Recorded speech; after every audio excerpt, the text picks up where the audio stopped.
이 시간 오늘 내 마음에 넓게 열라라는 제목으로 하나님 말씀을 같이 한번 살펴보고자 합니다. 네, 사랑하는 성도 여러분, 우리가 이제 얼마 전에 이제 월드컵이 사실 이제 개최가 됐고 월드컵이 진행이 되었죠. 지금도 이제 진행되고 있지만 이 월드컵에 대해서 정말 많은 생각들을 가지고 계실 것 같아요.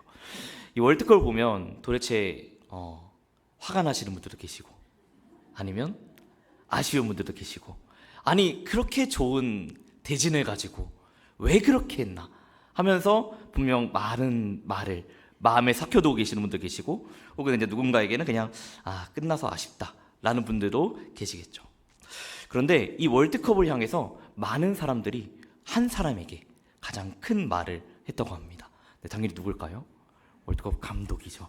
네, 그래서 우리 이 감독이 참 들어올 수 있을까라고 걱정하시는 분들도 계셨을 거고, 근데 막상 이제 들어왔었을 때 많은 축구 팬들이 공항에 가서 한 사람에게는 끝없는 그 욕을, 아니 끝없는 화를, 근데 또 반면에 선수들에게는 정말 잘했다, 수고했다 하면서 칭찬을 돌렸다고 합니다. 그만큼 이 월드컵이 정말로 많은 사람들에게 큰 영향이 있죠. 그래서 이 월드컵 진출 실패 때문에 어떤 사람들은 정말 기자분들은 자극적인 그 기사 제목을 걸었다고 합니다. 사상 최악의 월드컵, 이러면서 정말 자극적인 뉴스들을 기사를 걸고 있죠. 근데 성도 여러분, 이것이 비단 오늘날의 일만이 아닙니다. 오늘 우리가 살펴본 이 본문도 이러한 비슷한 상황을 겪는 것을 우리가 살펴볼 수 있습니다. 우리 먼저 본문을 살펴보기 이전에 우리 앞장인 1장 13절부터 14절을 우리 함께 같이 읽도록 하겠습니다. 시작. 이러므로 그리스도 안에서 모든 시위대 안과 그 밖의 모든 사람에게 나타났으니 형제 중 다수가 나의 매임으로 말미암아 주 안에서 신뢰함으로 겁없이 하나님의 말씀을 더욱 담대히 전하게 되었느니라. 아멘. 여러분, 이 말씀이 보여주는 것이 무엇일까요? 23절에 나의 매임이 그리스도 안에서 모든 시위대 안과 밖의 모든 사람에게 나타났다고 합니다. 이것은 바울이 복음을 전하다가 옥에 갇힌 상황을 묘사한 것이죠. 그래서 우리는 이 빌립보서를 두고 어떠한 편지라고 이야기를 합니까? 옥중서신이라고 이야기를 하죠. 그만큼 옥에 갇힐 순간에서도 바울은 메시지를 전했습니다. 그만큼 이 옥중서신이 전하고자 하는 그 메시지는 우리에게 너무나 중요한 것이죠. 우리 한번 상상을 한번 해봅시다. 바울이 옥에 갇혔어요. 근데 사람들에게 말을 전하려고 해요. 근데 왜 바울은 그 감옥에 갇혔을까요? 바울은 너무나 뛰어난 지식인이고 로마의 시민권을 지닌 로마인이었는데 그가 왜 감옥에 갇혔을까요? 로마는 당시에 도대체 어떠한 나라였기에 이렇게 복음을 전하는 그 바울을 감옥에 가두었을까요? 우리 그것을 한번 생각해 봅시다. 바울은 어떠한 인물이었죠? 바울은 복음을 전하는데 거리낌이 없었습니다. 우리 로마서 1장 16절에 보면 뭐라고 말씀합니까? 내가 복음을 부끄러워하지 아니하노니 이 복음은 모든 믿는 자에게 구원을 주시는 하나님의 능력이 됨이라 라고 선포하죠. 그만큼 바울은 복음에 확신이 있는 사람입니다. 정말 그 복음에 확신이 있어서 그 복음을 부끄러워하지 않는다라고 이야기를 하죠. 또한 동시에 우리 사도행전 20장 24절을 보면 뭐라고 말씀합니까? 우리 한번 같이 읽도록 하겠습니다. 시작. 내가 달려갈 길과 주 예수께 받은 사명 곧 하나님의 은혜의 복음을 증언하는 일을 마치려 하면은 나의 생명조차 조금도 귀한 것으로 여기지 아니하노라. 아멘. 바울이 어떻게 고백하죠? 내가 달려갈 길과 주 예수께 받은 사명 곧 하나님의 은혜의 복음을 그 복음을 증언하는 일은 내 생명조차 조금도 아끼지 않겠다라고 고백합니다. 이 고백 속에서 바울의 그 복음에 대한 열정, 그 호전적인 성격을 우리는 알 수 있죠.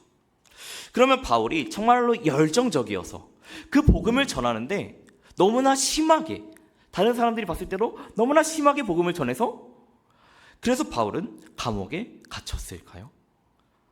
아니죠. 이때 당시 로마는 어떤 나라였을까요? 종교에 대한 압박이 심한 나라였을까요? 그렇지 않습니다. 로마가 가장 가지고 있는 그 종교에 대한 그 책략은 어떤 책략이냐면 회유책략입니다. 회유책이에요. 강경책이 아니라 회유책인 거죠. 왜냐하면 이 사람들이 이러한 신을 믿으면 그 신을 믿어도 된다. 우리도 다 신교다. 그래서 로마를 떠오르면 어떠한 신이 있습니까? 그리스 로마 12신이 있죠. 그만큼 로마도 그 신에 대한 것들은 열려 있어요. 그런데 무엇에 가장 많이 강조하나요? 바로 황제를 숭배하라 라고 강조하죠. 그만큼 황제를 숭배하지 않으면, 그 황제를 숭배하는 그 명령을 지키지 않으면 아무리 종교의 자유를 허락받는 그 기독교인이라 할지라도 핍박한다는 거예요. 그래서 우리가 성경 말씀을 보면 무엇을 할 수 있습니까? 헤롯 아그리파 1세가 누구를 처형하죠? 야고보를 처형합니다. 또 누구를 끌고 가죠? 베드로를 죽이려고 끌고 가죠. 이 모습을 보면 황제를 숭배하지 않으면 너희들이 기독교를 믿으라고 해도 상관이 없다. 근데 황제를 숭배하지 않고 우리가 말하는 그 신을 믿지 않으면 너희들은 죽을 것이다 라고 기독교인을 핍박을 한 거죠. 왜냐하면 이들은 유대인들의 그 지위를 얻어야 돼요. 로마의 그 책략은 단순히 우리나라가 잘하고 우리나라가 뛰어나서 우리나라가 위대하다가 아니라, 그래 너희 나라에 대한 문화도 인정해 줄게, 수용해 줄게. 이것이 로마 나라의 가장 근본적인 방식 중에 하나였어요. 그만큼 이런 종교에 대한 회유책도 가지고 있었던 것이죠. 근데 더 중요한 것은 그렇기 때문에 로마인들은 바울을 감옥에 가둘 명분이 없었습니다. 그냥 그리스도를 전한다, 그냥 그리스도를 믿어라, 예수님을 믿으세요 라고 전하는 것은 로마인들에게 그 바울을 감옥에 가둔 어떠한 명분조차 되지 않아요. 그런데 왜 바울은 감옥에 갇혔을까요? 도대체 누가 바울을 감옥에 가두는데 앞장을 섰을까요? 바로 유대인이죠. 이 유대인이 바울을 감옥에 가두는데 가장 앞장섰습니다. 왜냐? 이 바울이 어떤 일들을 하냐면 이방인들이 우리와 같은 구원받은 백성이다, 이방인들이 성전에 들어갈 수 있다 라고 주장을 하니까, 바울이 그렇게 주장을 하니까 유대인들은 그걸 너무나 많이 싫어하죠. 본인들이야말로 구원받은 백성이고 본인들이야말로 아브라함의 자손인데 아브라함의 자손이 아닌 이방인들이 성전에 들어갈 수 있다라고 바울을 포함한 많은 사람들이 주장하고 있는 것이에요. 그들만이 아니라, 유대인들만이 아니라 수많은 이방인들조차 예수 그리스도를 믿으면 구원받은 백성이다 라고 말을 한다는 거죠. 그러니까 유대인들은 이것을 원하지 않았던 거예요. 그러니까 유대인들은 그렇게 하지 않도록 로마 정부에게 폭동을 일으킵니다. 고발을 하죠. 바울을 고발을 해요. 저들이 이방인을 데리고 성전에 들어왔다고 소송을 냅니다. 그러니까 로마는 그것을 조금이라도 낮추려고 그 폭동과 그 고발과 그 소송을 조금이라도 진정시키려고 바울을 감옥에 가둔 것이죠. 그런데 이렇게 바울은 감옥에 갇히게 되었는데 자신을 잘 따르던 빌립보 교인들이 이 자신의 매임으로 말미암아서 그 복음을 전하는데 마음이 꺾일까 봐 이 바울은 감옥에 갇힌 상황에서도 빌립보 교회, 에베소 교회, 수많은 교회들에게 옥중에서도 편지를 전했던 것이죠. 그래서 우리가 너무나 유명한 빌립보서 1장 20절에서 21절에 이 말씀이 등장합니다. 1장 20절에서 21절을 보면 이렇게 말씀합니다.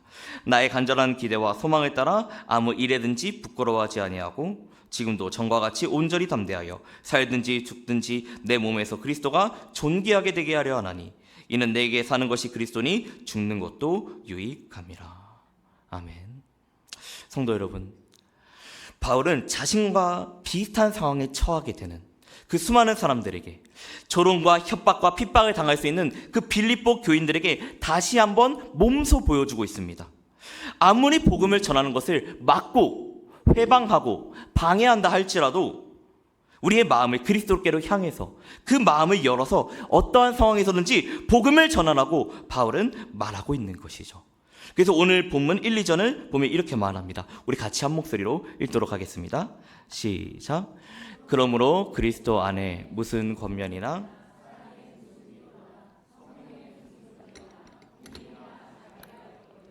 마음을 같이하여 같은 사랑을 가지고 뜻을 합하며 한 마음을 품어. 아멘. 여기서 바울이 말하고자 하는 것은 빌립보 교인들에게 마음을 같이 해라, 같은 사랑을 가져라 라고 말합니다. 이것이 오늘 우리에게 너무나 중요한 것이에요. 마음을 같이하여 같은 사랑을 가지는 것, 이것이 하나님께서 여러분들에게 주시는 첫 번째 메시지인 줄 믿습니다. 그러면 이 하나님께서 마음을 같이 하라고 하셨는데, 여기서 이 마음을 같이 해라, 이 같이 한다, 이것이 무엇일까요? 마음을 같이 한다? 아니, 내 마음조차 이럴 때가 있고 저럴 때가 있는데 심지어 다른 사람과 이 마음을 같이 한다? 이것은 우리에게 너무나 어려운 말이죠. 이 마음을 같이 한다는 것은 어떤 의미를 또 가지고 있냐면, 같은 생각을 한다, 같은 뜻을 지닌다 라는 의미를 가지고 있습니다.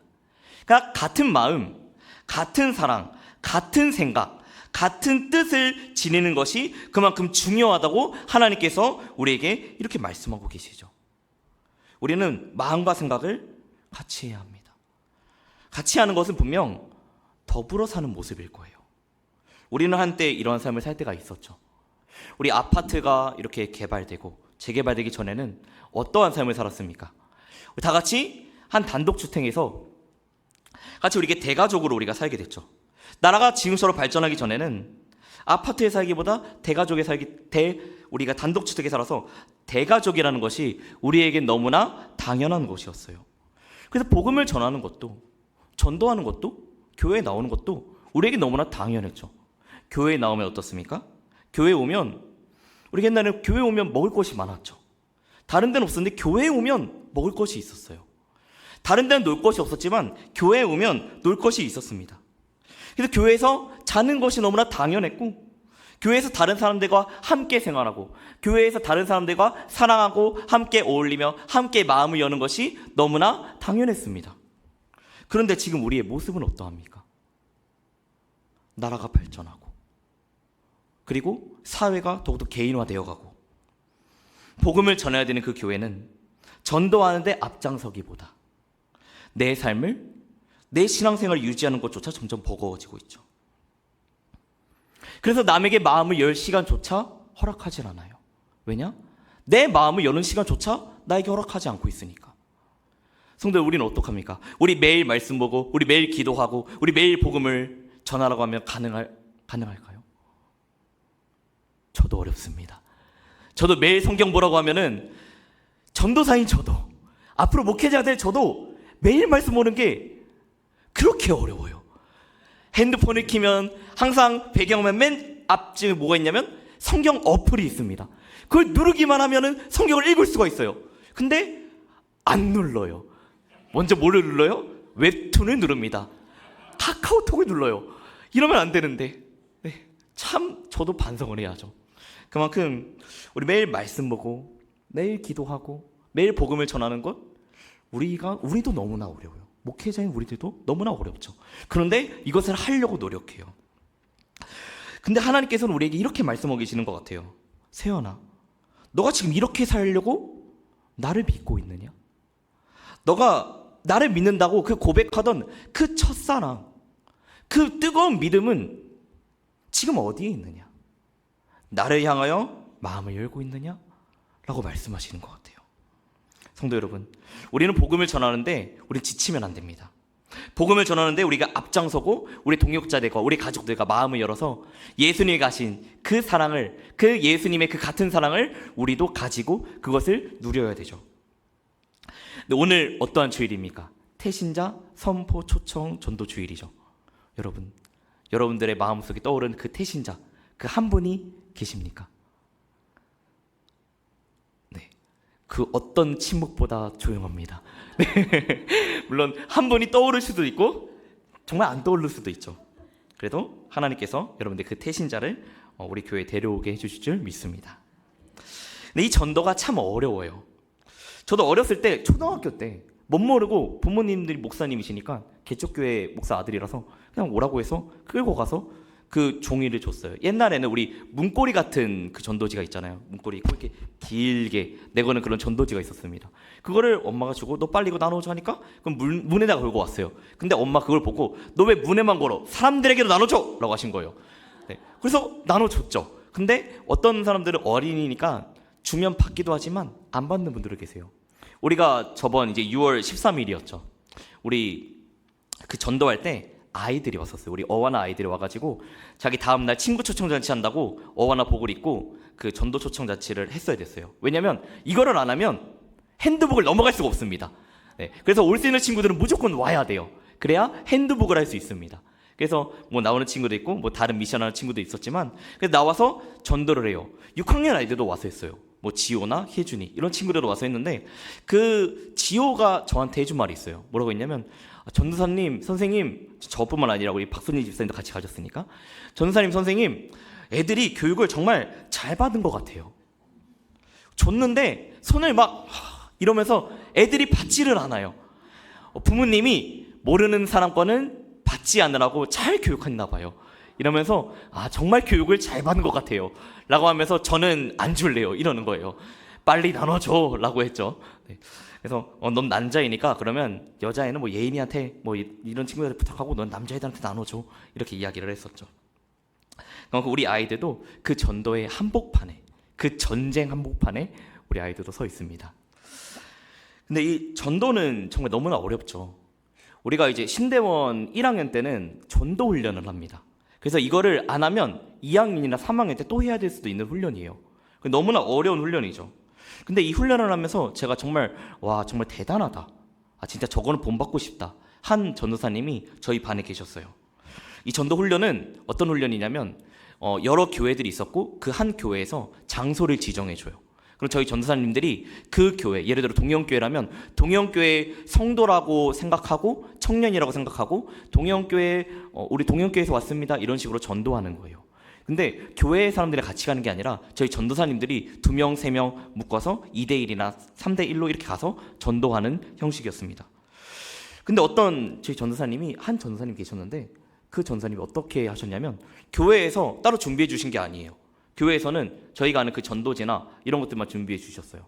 근데 한 전사님이 어떻게 하셨냐면 그 정도하는 장소 근처에 편의점이 있었는데 그 편의점이 들어가서 자신의 사비로 과자랑 아이스크림을 사신 거예요. 그리고 그 과자랑 아이스크림을 아이들에게 직접 줬습니다. 네, 왜냐하면 그 아이들을 전도하려고. 그래서 아이들 한 명 한 명에게 다가가서 자기의 사비를 쓰면서까지 그렇게 가져다 주고 아이스크림 줬어요. 사실 이 전도사님은 사실 그날이 아니면 그 교회에 갈 일도 없고 그 아이들을 볼 일도 없어요. 그런데 자신의 사비까지 쓰면서 그 아이를 사랑해서, 그 영혼을 사랑해서 전도하려고 내가 직접 사서 전했는데 애들이 뭐라고 했냐? 저 그럼 그럼 교회 갈게요 이랬대요.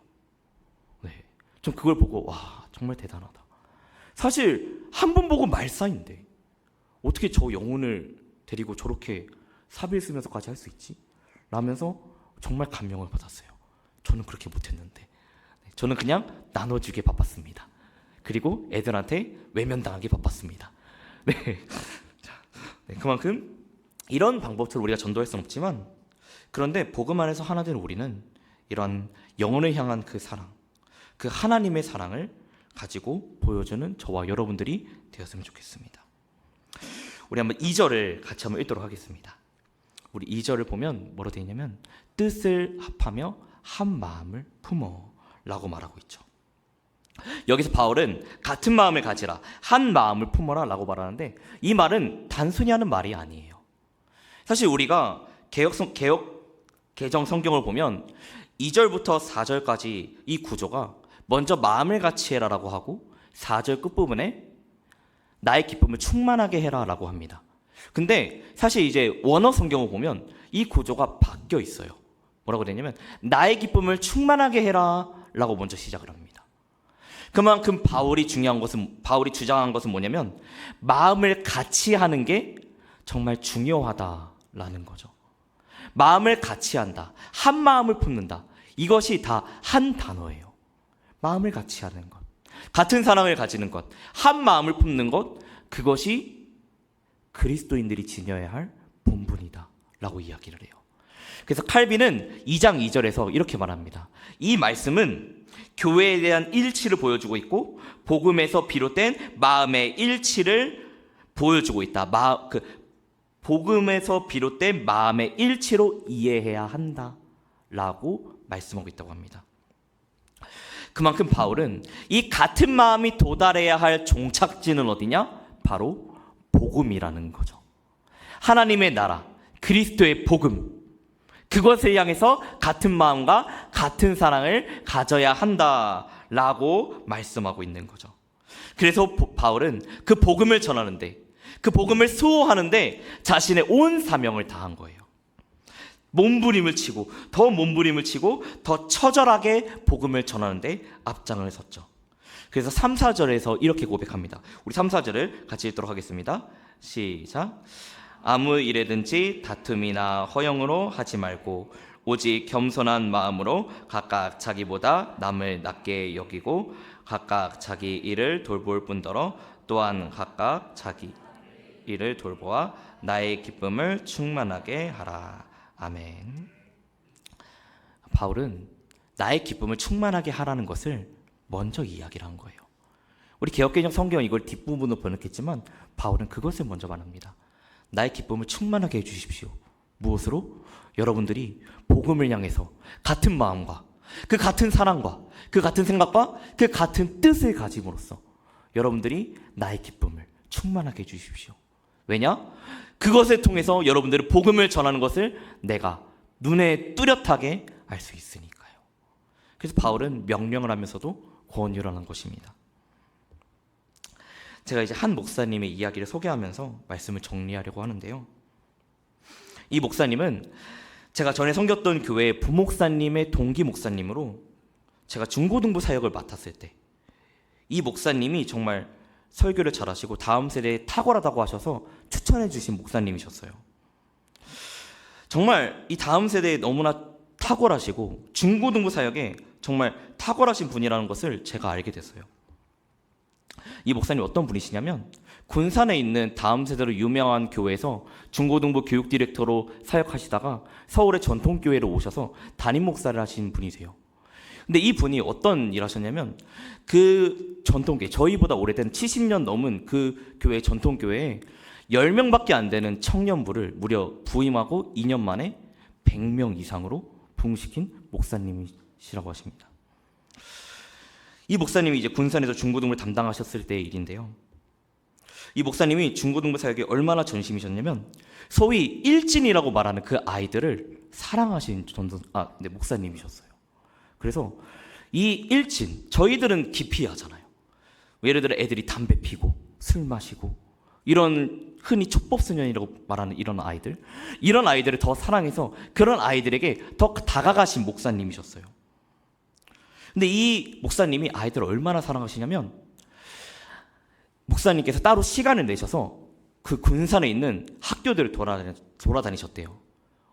얼마나 돌아다니셨냐면 40개의 학교들을 돌아다니셨는데 그때 당시 그 목사님 교회 근처는 학교가 그러니까 초등학교, 중학교, 고등학교 포함해서 20군데밖에 없었대요.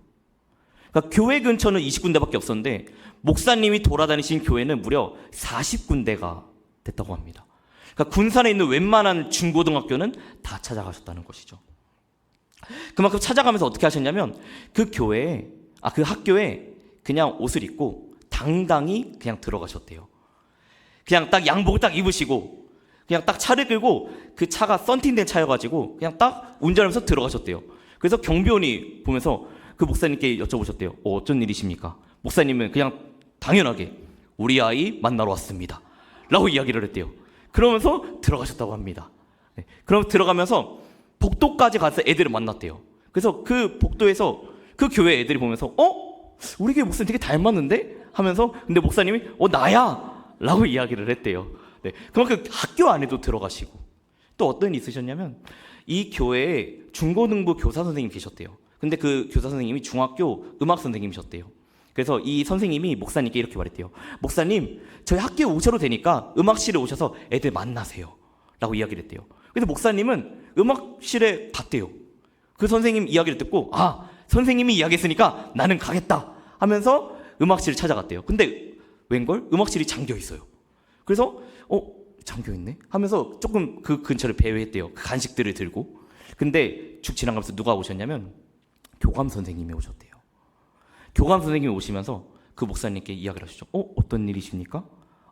저 교회 목사인데요. 우리 아이들 만나러 왔습니다. 그 두 눈에 순간 뭡니까? 간식입니다. 애들 주러 왔습니다. 그리고 교감 선생님이 뭐라고 하실까요?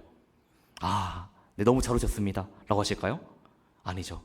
안 됩니다. 안 됩니다. 우리 교육적으로 이러면 안 돼요. 라고 하면서 목사님 계속 내보내셨대요. 우리 학교 안에서, 건물 안에서 이런 거 하시면 안 됩니다. 라고 하셨대요. 목사님 어떻게 하셨냐면, 옳거니, 건물 안이 안 되는구나.